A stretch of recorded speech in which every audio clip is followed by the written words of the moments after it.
నేను ఈ మధ్యన గమనిస్తున్నాను. మరి నాలో కూడా లోపం ఉందేమో మీరే చెప్పాలి. అలకలు ఎక్కువైన మీరు గమనించలేదు. అలకలు, కొంచెం అనవసర కోపాలు ఎక్కువైన ఈ మధ్యన మనుషుల్లో మీరు గమనించలేదు.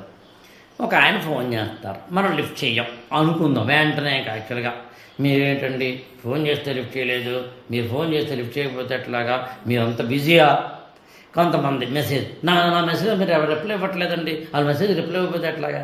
మా ఇంట్లో ఫంక్షన్ జరిగింది, మనం మీరు రాలే తెలుసునా, మా ఇంట్లో ఫంక్షన్ జరిగితే రాకపోతే ఎట్లా? మీరు రాకపోతే రాకూడదు. లేదా మీ ఇంట్లో మన ఫంక్షన్ జరిగింది, నన్ను పిలవలేదు, ఎందుకు పిలవలేదు మీరు? ఎందుకు ఇంత అలకలు? జీవితంలో ఇక్కడ ఎవరి లైఫ్ వాడిది కదా. ఎవరి జీవితాలలో వాళ్ళ బిజీలో బిజీలో ఉంటాయి కదా. మనకి అన్యాయం జరగనంత వరకు, మనకి ఇబ్బంది కలగనంత వరకు, ఈవెన్ నేనైతే మీరు ఆశ్చర్యపోతారు, మాట ఎవరైనా నాకు ఇచ్చి తప్పినా కూడా వాళ్ళని ఇప్పుడు నేను మనసులో కూడా విమర్శించుకోవాలి. మీరు చెప్తే ఆశ్చర్యపోతారు. I repeat this word. ఎవరైనా నాకు మాట ఇచ్చి తప్పితే నాకు కనుక ఇబ్బంది కలిగినా కూడా నేను వాళ్ళ మనసులో కూడా విమర్శించుకోను. మహా అయితే చెబుతాను, ఏమంటే మీరు మాట ఇచ్చారు, తప్పారు, దానివల్ల నాకు ఇబ్బంది అయిందని.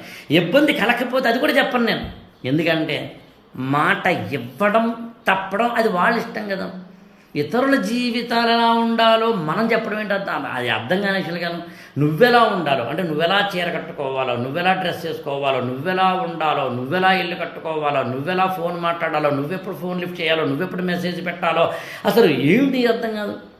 అలకలు పెరిగిపోయినాయి.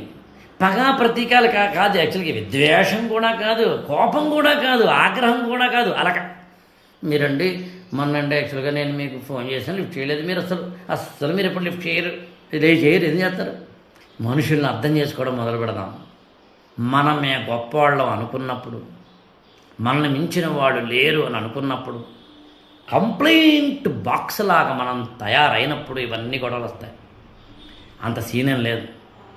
గురవిందలమే అందరం, నాతో సహా. I repeat this word. చాలా సందర్భాల్లో చెప్పాను. ప్రవచనాలు ఇస్తున్నంత మాత్రాన, ప్రసంగాలు ఇస్తున్నంత మాత్రాన మేము గొప్పవాళ్ళం కాదు. మిమ్మల్ని గొప్పగా చూసుకోమని చూస్తే అది మీ కర్మ. మేము మామూలు మనుషులం. మాలో కూడా దొంగలే ఉంటారు, దొరలేం లేరు. అందరిలోనూ దొంగలే ఉన్నారు, ఎక్కడెవడో దొర కాదు.